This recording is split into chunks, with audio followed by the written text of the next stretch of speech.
Hello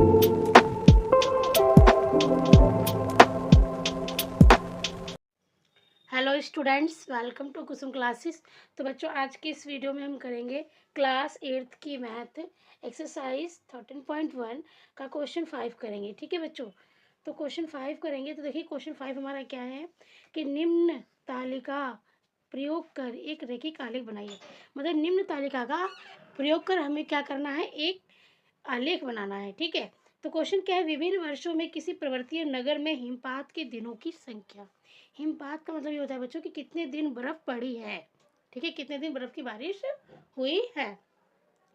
तो देखिए बच्चों, यहाँ पर वर्ष दिया हुआ है और यहाँ पर दिन दिए हुए हैं।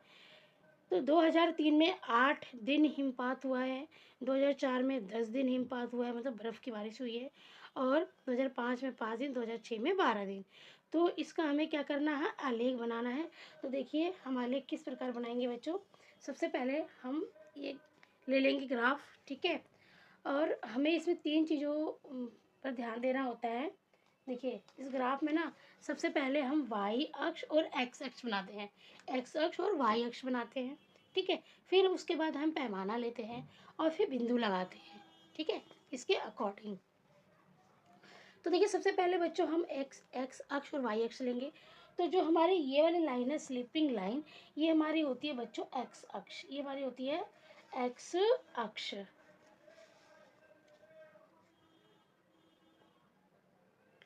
एक्स अक्ष होती है, और ये होती है हमारी ऊपर वाली वाई अक्ष। ठीक है बच्चों, इतना आपको समझ में आ गया। ये हमारी होती है एक्स अक्ष, एक्स अक्ष, और ये होती है हमारी वाई अक्ष। ठीक है, सबसे पहला काम हमारा यही होता है। अब दूसरा काम होता है हमारा पैमाना लेना, कि हम पैमाना किस अनुसार लें। तो बच्चों देखिए, जो आप ये देख रहे हो ना, ये आलेख, ये तालिका जो देख रहे हो आप, इसमें जो ऊपर वाला होता है ये हमेशा हमारा एक्स होता है, और जो नीचे वाला होता है ये हमारा हमेशा वाई होता है। ठीक है, ये हमेशा एक्स होता है ऊपर वाला, नीचे वाला वाई होता है हमेशा। तो देखिए ये एक्स अक्ष पे ना हमें क्या लेना है, साल लेना है, 2004, 2003, 2005, 2006। ठीक है, तो एक्स अक्ष हमारा ये है ना, ये वाला है हमारा एक्स अक्ष है। तो हम इसमें ये अपना साल ले लेंगे। ठीक है, और वाई अक्ष पे हमें क्या लेना है, दिन लेना है। तो यहाँ पे हम दिन ले लेंगे। अब हमें पैमाना पैमाना हम किस प्रकार से पैमाना लें। तो देखिए बच्चों, यहाँ पर 2003 है, 2004 है, 2005 है, 2006 है, मतलब कि एक एक साल का यहाँ पर गैप है ना। अब देखिए हम क्या करेंगे बच्चों, एक्स अक्ष पर हम क्या करेंगे, हर ये दो खाने को ना एक वर्ष मान लेंगे। ठीक है, जैसे ये हमारा 0 से ये हमारा ये जो है, ये हमारा क्या है, एक वर्ष है। ठीक है, फिर 2003 से 2004 ये हमारा दूसरा वर्ष हो गया, मतलब कि हर दो खाना जो है वो एक साल है। तो चलिए मैं इसको लिखती हूँ। देखिए ये हमारा 0 होता है। ठीक है, 0 से ये एक खाना ये हो गया और दूसरा खाना ये हो गया, तो ये हो गया हमारा 2003।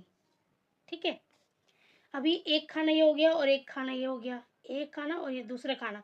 तो ये बच्चों मैं इस प्रकार से यहाँ पे लिख दे रही हूँ। ये हो गया हमारा 2003 के बाद है 2004। ठीक है, ठीक है, और फिर एक खाना ये, एक खाना ये, हम ये फिर दो खाने छोड़ेंगे, फिर ये हो जाएगा हमारा 2005, और फिर एक खाना ये और एक खाना ये छोड़ेंगे, ये हमारा हो जाएगा 2006। ठीक है, समझ में आ रहा है बच्चों। तो एक्स अक्ष पर दो खाने बराबर एक वर्ष। तो जो ये दो खाना है ना बच्चों,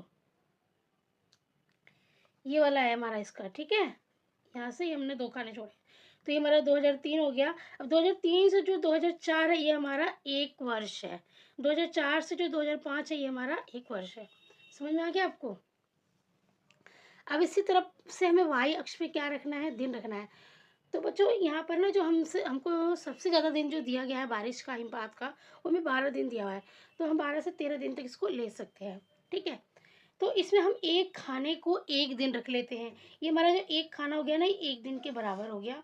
फिर दूसरा खाना 2 दिन, 3 दिन, 4 दिन, 5 दिन, 6 दिन, 7 दिन, 8 दिन, 9 दिन, 10 दिन, 11 दिन, और ये 12 दिन, और यहाँ पे आप ऊपर चाहो तो 13 दिन भी ले सकते हो, पर हमें 12 दिन तक ही इसमें दिया हुआ है। ठीक है, अब चलिए, अब हमारी होने जा रही है तालिका आलेख की शुरुआत। तो देखिए सब हमने तो ये पैमाना भी ले लिया। अब हमारा तीसरा पॉइंट आता है बिंदु लेना। हम बिंदु किस अकॉर्डिंग लें? तो देखिए बच्चों 2003 में जो हिमपात हुआ है वो 8 दिनों तक हुआ है। तो सबसे पहले 2003 पे हम आएंगे, ठीक है, 2003 पे आएंगे और 8 दिन बारिश हुई है, तो यहाँ पे ये 8 है। तो 2003 पे हम ये सीधे चलेंगे और 8 जहाँ पर भी होगा ये रहा 8 इसके सामने बच्चों। तो यहाँ पर हम क्या करेंगे, बिंदु लगा देंगे और यहाँ पे ये सर्कल लगा देंगे, ठीक है। अब सेकंड देखिए 2004 में 10 दिन हिमपात हुआ है, तो ये 2004 वाली लाइन है हमारी। और 10 दिन, तो 10 दिन ये जहाँ पर भी ये 10, देखिए यहाँ पे 10 है ना, फिर यहाँ पे 11 आएगा बच्चों, गलती हो गई लिखने मेरे से। फिर 10 के सामने बच्चों हम यहाँ पे डॉट लगा देंगे और ये सर्कल हमने लगा दिया, ठीक है। फिर 2005 में 5 दिन हिमपात हुआ है, फिर 2005 और 5 के सामने हम रुक जाएंगे 5 दिन के सामने, तो ये हमारा 5 है, देखिए 5 दिन और यहाँ पे हमने डॉट लगा के सर्कल लगा दिया। फिर 2006 में 12 दिन, तो ये 2006 आ गया बच्चों हमारा। अब इसमें हमें 12 दिन तक चलना है, तो देखिए ये हमारा है ये 12 दिन, ठीक है, ये 12 दिन है। तो अब इतना समझ में आ गया आपको कि कैसे हमने बिंदु लगाया है। अब हम क्या करेंगे, इन बिंदुओं को मिला लेंगे, ठीक है बच्चों। स्केल के हेल्प से क्या करेंगे, हम इन सबको मिला लेंगे। तो सबसे पहला हमारा 8 दिन था, हम सबसे पहले यहाँ से यहाँ तक को मिलाएंगे 10 को, ठीक है। तो सबसे पहले हमने इन दोनों बिंदुओं को मिला लिया। अब इसके बाद जो तीसरा नंबर है वो 5 है ना। 2005 में 5 दिन हिमपात हुआ, तो हम इसके बाद इसको मिलाएंगे क्योंकि हमारा तीसरे नंबर पे ये है, और फिर इसके बाद चौथे नंबर पे हमारा ये है। तो बच्चों इस प्रकार से हम बिंदुओं को मिला लेंगे और ये हमारा एक आलेख इस क्वेश्चन के अकॉर्डिंग बन जाएगा, ठीक है बच्चों। इस प्रकार से हम इसको करेंगे। तो ये हमारा ए जो पार्ट है आंसर 5 का पार्ट ए, ये हमारा आंसर 5 है। इसका ए पार्ट हमने इसमें कंप्लीट कर लिया। अब हम बी पार्ट करेंगे। पार्ट बी है हमारा। बी पार्ट में देखिए क्या कहा गया है कि विभिन्न वर्षों में एक गांव में पुरुषों व स्त्रियों की संख्या, ठीक है, हजारों में। तो स्त्रियों और पुरुषों की जो संख्या में दी गई है बच्चों ये हजारों में है, ठीक है। तो देखिए वर्ष 2003 में पुरुषों की संख्या इतनी थी और स्त्रियों की संख्या इतनी थी। 2004 में पुरुषों की संख्या इतनी थी और स्त्रियों की संख्या इतनी थी। 2005 में इतनी, 2006 में इतनी और 2007 में इतनी। तो बच्चों इसमें हमें क्या है, पुरुषों और स्त्रियों की संख्या दी गई है। तो सबसे पहले मैं बता चुकी हूँ कि ऊपर वाले को हम एक्स अक्ष रखते हैं, एक्स रखते हैं, और इन नीचे वाले को हम वाई रख लेंगे, ठीक है। तो एक्स अक्ष पे हमें क्या लिखना है, अपने साल लिखने हैं, ईयर, ठीक है, वर्ष लिखने हैं। तो देखिए हमने जो पैमाना लिया है बच्चों, एक अक्ष पर 2 खाने हमने 1 वर्ष के अंतराल पर लिया है, ठीक है। तो देखिए मैं यहाँ पे लिख दूंगी, ये 0 हो जाए, हमारा हो जाएगा 0 से ये 2 खाने, ये हमारा हो जाएगा 2003, 2003। फिर ये 2 खाने हो जाएंगे हमारे, ये हो जाएगा हमारा 2004। फिर ये 2 खाने छोड़कर हमारा ये हो जाएगा 2005। फिर 2 खाने छोड़कर ये हो जाएगा हमारा 2006, और फिर 2 खाने छोड़कर हमारा ये हो जाएगा 2007, ठीक है। इस प्रकार से हमने नीचे का पैमाना ले लिया। अब हम ऊपर का लेंगे बच्चों, हम वाई अक्ष पर अब लेंगे। देखिए पुरुषों की संख्या ना हजारों में है बच्चों, तो ये 12 का मतलब हुआ 12,000 पुरुषों की संख्या है 2003 में किसी गांव में, एक गांव में। और स्त्रियों की संख्या कितनी है, 11,300, ठीक है। तो देखिए अब मैं जो यहाँ पे एक खाना लूंगी ना वो 1,000 के बराबर होगा। यहाँ पर जो मैं एक खाना लूंगी बच्चों वो 1,000 के बराबर होगा, ठीक है, 1,000 ये पुरुषों की संख्या के बराबर। तो ये हमने यहाँ पे क्या ले लिया, वर्ष ले लिया, वर्ष। और यहाँ पर मैं क्या लूंगी, पुरुषों की संख्या, पुरुषों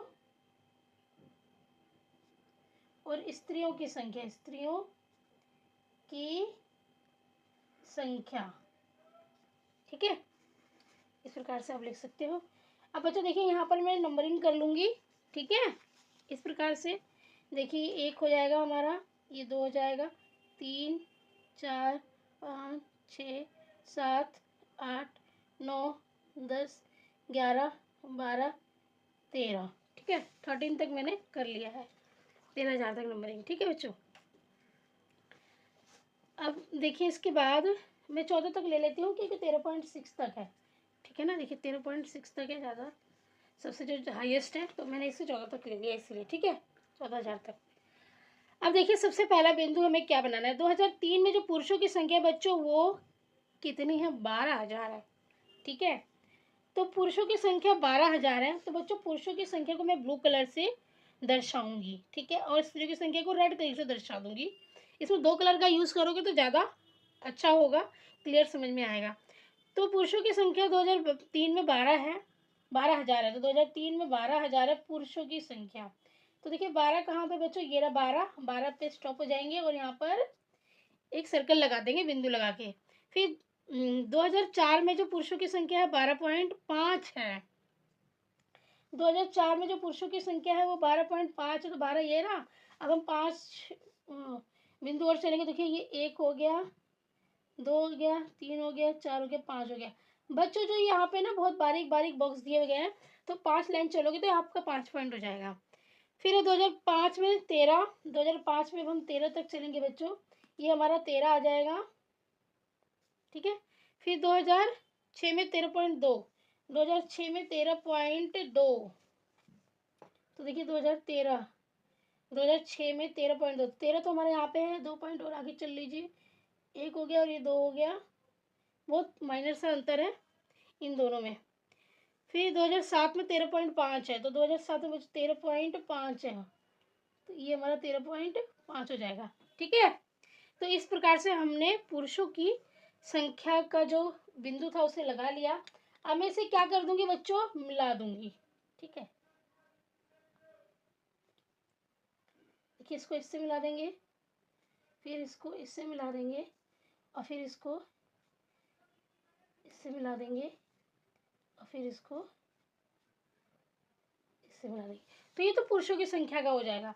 अब मैं रेड पेन का यूज करूंगी बच्चों स्त्रियों की संख्या दर्शाने के लिए। ठीक है, तो देखिए स्त्रियों की संख्या 2003 में 11.3 है, तो 2003 में 11.3 है स्त्रियों की संख्या बच्चों। ये हमारा हो गया 11, और 3 पॉइंट हम और आगे चलेंगे, तो ये 1, 2 और ये 3, ये हमने लगा लिया। ठीक है, अपना डॉट।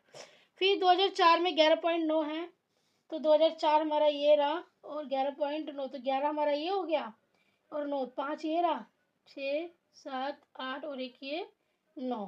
ठीक है, 2005 में 13 है, ये 2005 हो गया बच्चों, हम 13 तक चलेंगे।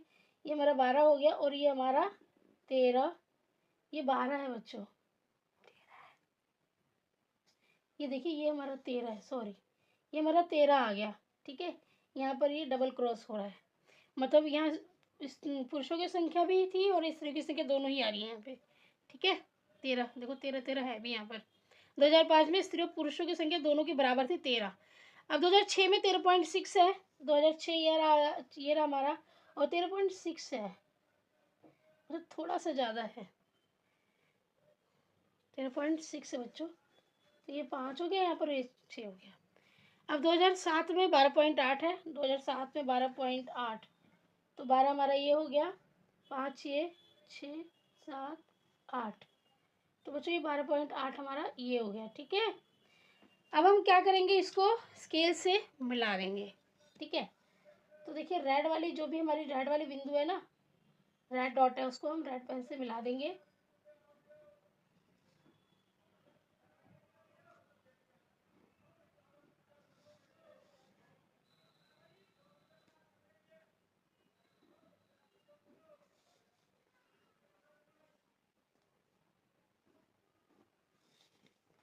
ठीक है बच्चों, तो इस प्रकार से हमारा इसका आलेख बनेगा, इसका ग्राफ हमारा इस प्रकार से बच्चों बनेगा बी पार्ट का। ठीक है, क्वेश्चन जो बी था 5 था हमारा, उसका बी पार्ट का है ये। ठीक है, तो मैंने जो इसमें स्त्रियों की संख्या, जो ये रेड कलर से जो मैंने ये किया है, ये रेड कलर वाला हमारा क्या है, स्त्रियों की संख्या है। ठीक है, और जो ब्लू वाला है, ब्लू लाइन वाला, वो मेरा क्या है बच्चों, पुरुषों की संख्या है। ठीक है, ये हमारा क्या है, ये मैं लिख रही हूँ, आप ग्राफ में नहीं लिखोगे। ठीक है, ये हमारा है स्त्रियों